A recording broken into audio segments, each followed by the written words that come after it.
Hindi na kailangang bumiyahe pa sa Metro Manila para sa ilang highly specialized surgical procedures.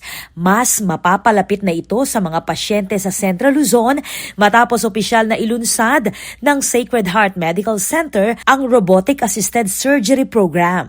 Kasabay ng paglulunsad ng programa ay ang matagumpay na pagsasagawa ng unang robotic assisted surgeries sa ospital sa pakikipagtulungan ng isang internationally recognized robotic surgery proctor at certified robotic surgeon ng Sacred Heart Medical Center. Ayon kay Medical Director Dr. Maria Josefina Tan, layunin ng bagong teknolohiyang ito na makapagbigay ng mas ligtas, mas eksakto at mas maayos na surgical care para sa mga pasyente. Dumarami daw ang mga pasyenteng piniling bumiyahe dito sa Angeles City para sa nasabing procedure dahil mas abot kaya ito kumpara sa mga ospital sa Maynila. Yes. Mas mura tayo kaysa sa Metro Manila. And at the same time, yun nga, mas makakatipid nga kasi hindi na magbibiyahe. And what we're seeing now, actually, the trend is, since mas mura tayo, yung mga nakaschedule na sa Manila, lumilipat na rin sa atin. No? So, sila naman, they don't mind traveling just so makamura na sila. So, ganun po yung nangyayari. So, I don't think I need to give the exact figures, but yes, mas mura po tayo. Yun naman lagi po yung offering ni Sacred Heart.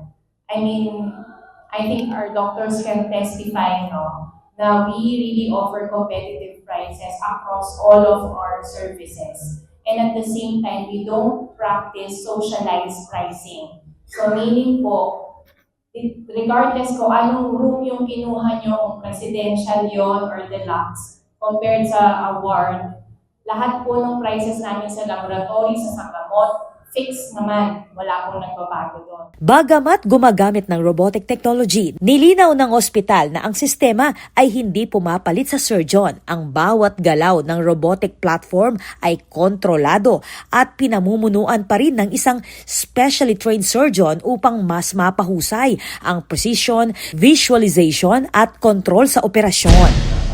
Robot dahil nauuso na yung AI ngayon, mga drones, no, or whatever, iniisip nila na mapapalitan na yung tao, yung robot na yun. But meron po kasi talagang very important thing na hindi mapapalitan talaga ng robot. Ang hindi talaga mapapalitan ng robot ay yung puso. Hindi po kasi mapapalitan ng robot yun yung consideration, human consideration, making decisions. Kasi bawat tao is different. So bawat sitwasyon, iba. So dahil iba yung sitwasyon, iba yung decision, iba yung gagawin. Hindi po kaya ng robot. So, robot, pinokontrol pa rin siya ng tao to make it harnesses the potential of every surgeon ng robot. Yung galing ng isang surgeon, lalong lumalabas dahil sa gamit na ginagamit niya. Sabi nga natin, ang galing ng isang tao ay nasa gamit. Kung pangit yung gamit mo, kahit gaano ka kagaling, wala pa. So this one increases the potential of every surgeon.